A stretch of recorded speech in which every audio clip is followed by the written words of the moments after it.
Now let us start second law of motion. It is also very important for exam point of view. Second law of motion is what? Before starting the second law of motion, let us discuss about inertia and mass. Let us discuss about another physical property, that is momentum. Okay? And after that we will start second law of motion. You have learnt about first law of motion. First law of motion is also known as law of inertia. So you know inertia means what? Inert means what? To inert means do not move, right? Inertia is the property in which position of the object does not change. That is called inertia. Now, what is the relation between inertia and mass? Relation between inertia and mass.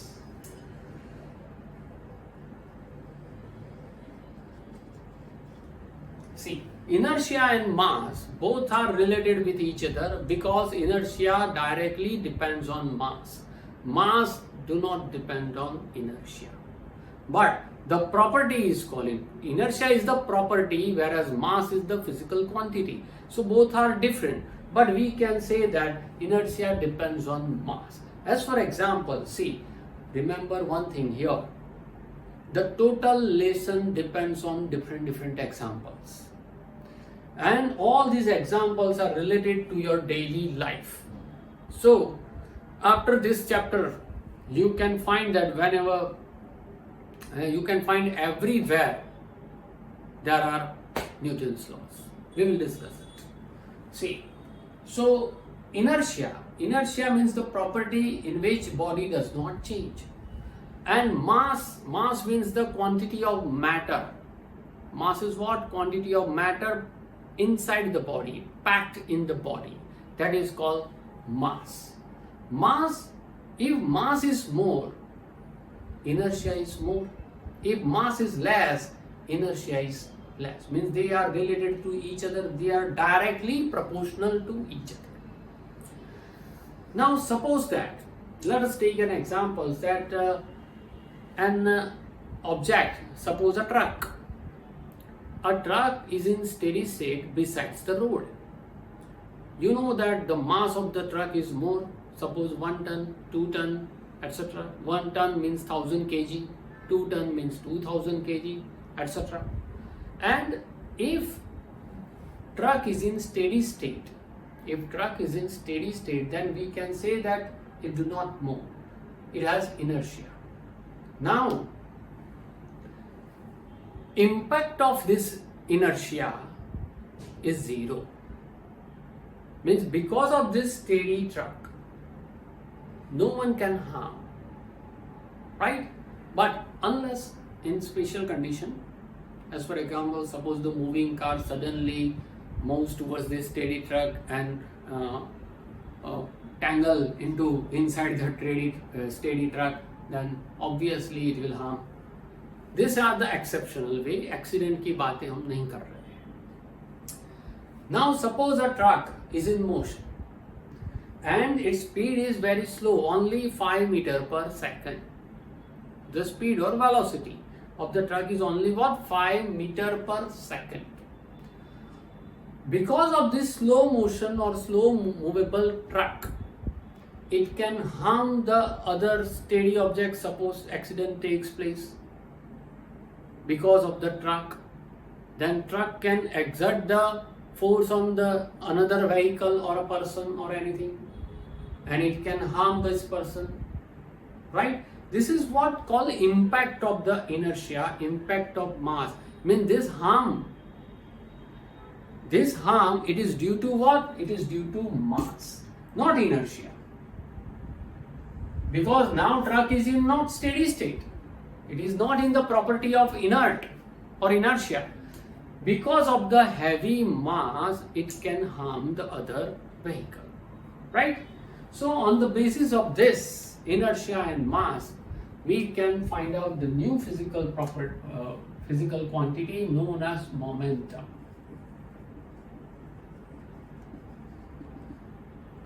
Momentum is denoted as P. Remember, momentum is what? Momentum is the product of mass and velocity of an object. What is momentum? Momentum is the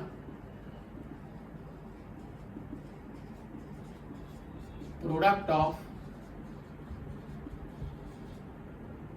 mass and velocity of the object.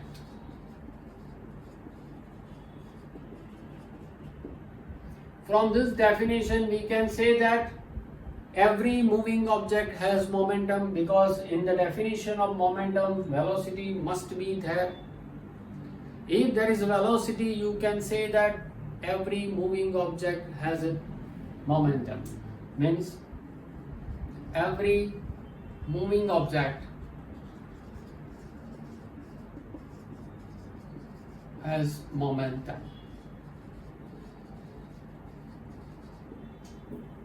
Okay? Momentum, if it is denoted as V, according to the definition, you can say that the product means multiplication of mass and velocity. So mass into velocity.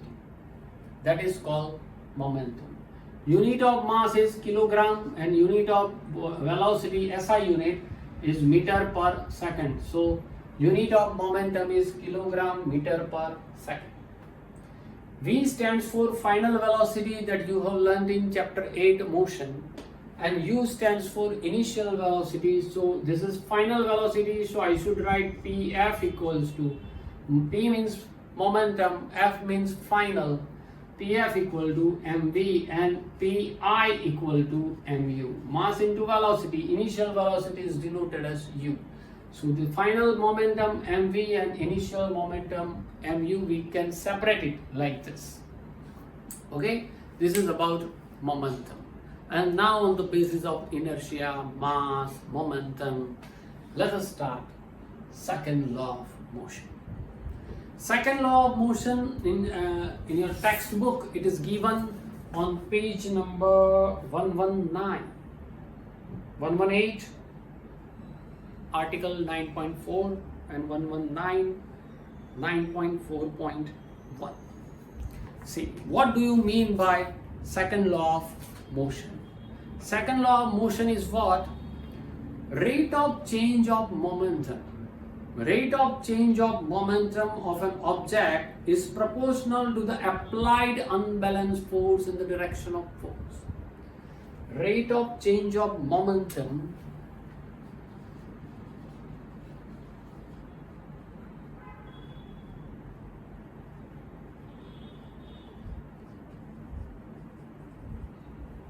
do you know rate means what? Rate means RATE, rate means not price. Rate means not price. Rate of change of momentum of an object is directly proportional to the applied of an object is proportional to applied unbalanced force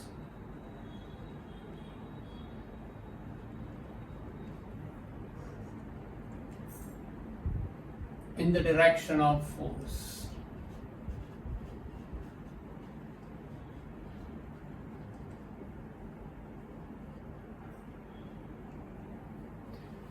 Rate of change, rate means time. Remember here in the terminology of physics, rate means called what? Time.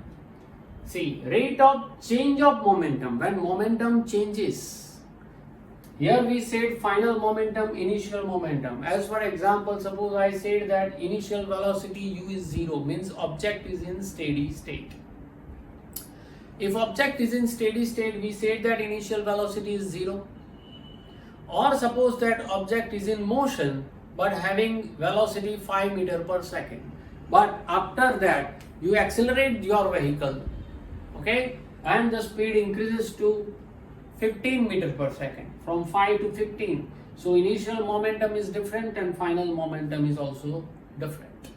So what is the change in momentum? Change in momentum is denoted as delta P.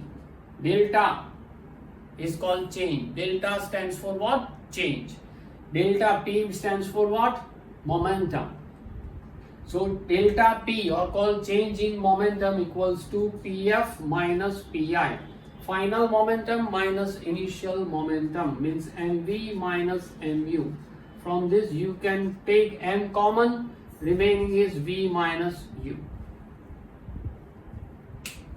Okay, so change in momentum, rate of change of momentum. Change in momentum is delta P and rate means time. Time also change, you can apply delta T, change in time. Rate of change of momentum of an object, this momentum, change of momentum is proportional to applied unbalanced force in the direction of force. Okay, so rate of change of momentum means what? Rate of change of momentum is directly proportional. This is the symbol of proportionality. Remember this thing is delta P means change in momentum, rate means upon time, per unit time, that is called rate. Rate of rate means also time, that means rate of current of the river means speed, depends on time, like this. Rate of change of momentum is directly proportional to delta P upon T. Okay, and delta P upon T is directly proportional to any unbalanced force. So I should write F is directly proportional to delta P upon T. So F varies as delta P means m into V minus U upon T. Therefore, F varies as m. I can write V minus U upon T. In motion chapter you have learned that V minus U upon T is called acceleration. Acceleration A is what? Change in velocity per unit time. Recall that. So F means force applied on the object is directly proportional to the product of mass and acceleration. This is Newton's second law of motion. Force applied on the object. Suppose you want to lift this pen. You have to apply the force. If you want to lift this pen, you have to apply the force on it. How much force you applied? We applied force according to the mass of this object. And suppose you want to lift your bag from the surface, you have to apply more force because you know that the mass is big. Okay? At a glance, we can judge that the mass is big. And so you have to apply more force. Am I right? So same manner here also, force is directly proportional to mass. If mass is more, force is more. If mass is less, force is less. It is also directly proportional to acceleration produced by when force is applied to the object. When force is applied to any object, then acceleration is produced. Maybe it decreases or increases, or maybe you can say it is acceleration or retardation. Okay, so in short, whatever force you applied on the object, this force is in direct proportion with product of mass and acceleration. Okay, instead of this you can also write this in a language statement way. I said repeat and write down it. Force applied on the object is directly proportional to the product of mass and acceleration. Is it okay? Repeat this and write down. So if you want to remove this variation and if you want to write equal to, then you need to write some constant. This is the rule. So F equals to, I place constant K because Newton used K M A. F equal to K M A. But if force applied is 1 unit, mass of the object suppose 1 kilogram, acceleration produced in the body is 1 meter per second square. Meter per second square is the unit of acceleration. Recall the motion. Motion अगर आपको नहीं आता है तो physics के कोई भी chapter not only in 9th standard, 10th standard, 11th 12th, किसी भी स्टैंडर्ड में फिजिक्स नहीं आएगा. So repeat this motion again and again. So if F equal to 1 unit, force applied by the object is suppose 1 unit, mass of the object is 1 kilogram, and acceleration produced in the body is 1 meter per second square, then K equal to 1. 1 equal to K into 1 into 1. So K equal to 1, and if K equal to 1, then F equal to ma. This is the formula of Newton's second law of motion. This is the formula of force. What do you mean by force? We said that force is the external effect with which body can change its position. But in mathematical language, what do you mean by force? Force equal to what? Product of mass and acceleration. What is the unit of force? I told you that from the name of the scientist Sir Isaac Newton.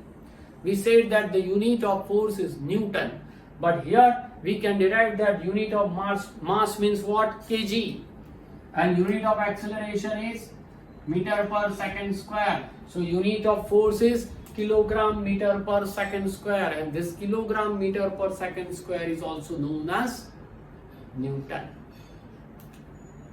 Is it clear about force? F equals to ma, father equal to ma. ma means ma, father equals to ma. याद रखो इस तरह. F equals to ma. See how we derive.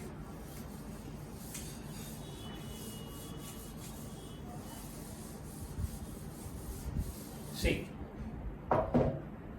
F equals to ma means mass unit is kilogram and acceleration unit is meter per second square. This is called Newton. It is also known as Newton. So what do you mean by 1 Newton force? What is called 1 Newton force? Newton means, remember, F equal to ma, father equal to ma. So Newton means what? Kilogram meter per second. So when force is applied to the object of 1 kilogram mass and acceleration produced in it is 1 meter per second square, then applied force is called 1 Newton. So from the formula we can find out, or you can derive, you can write the definition of Newton. You have to simply remember this F equal to ma, father equal to ma, वो आपको याद रहेगा ही. बराबर है? So define 1 Newton. 1 Newton means what? When force is applied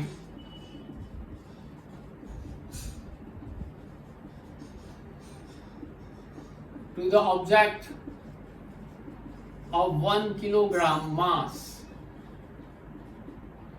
and acceleration produced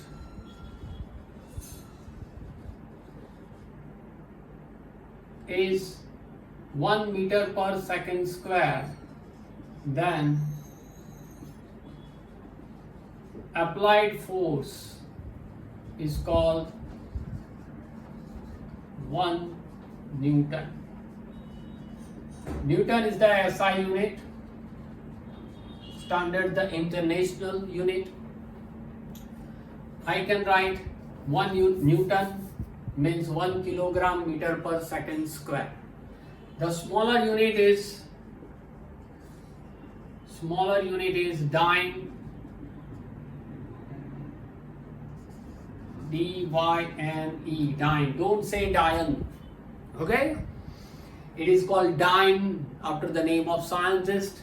So smaller unit, 1 dyne equals to 1 gram centimeter per second square.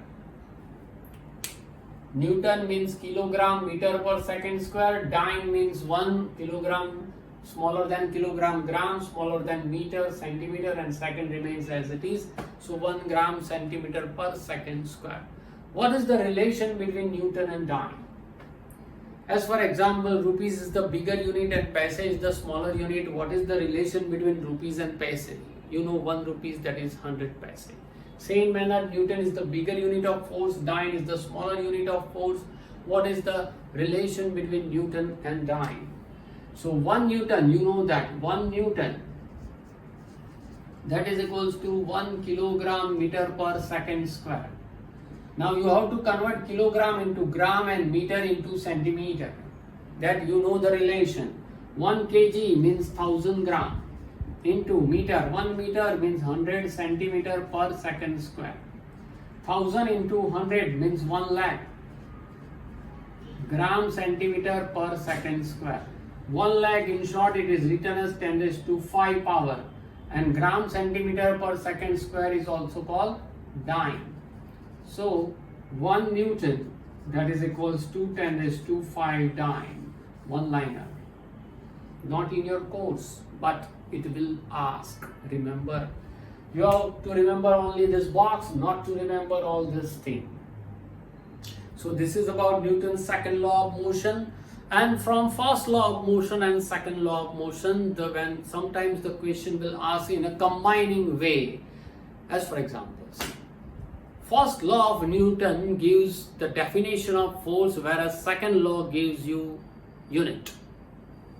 Explain this. First law, repeat my video, you can find the first law and you can find that we derive the definition of force from the first law. After that, second law, you have to write the second law, you have to write this mathematical representation of second law. Up to this, you have to write that how it derives the unit, that is Newton. Means from this you can say that first law gives the definition of force, whereas second law gives unit of force. Okay? Write down, repeat it very slowly, try to understand it. Afterwards, we will start the next topic.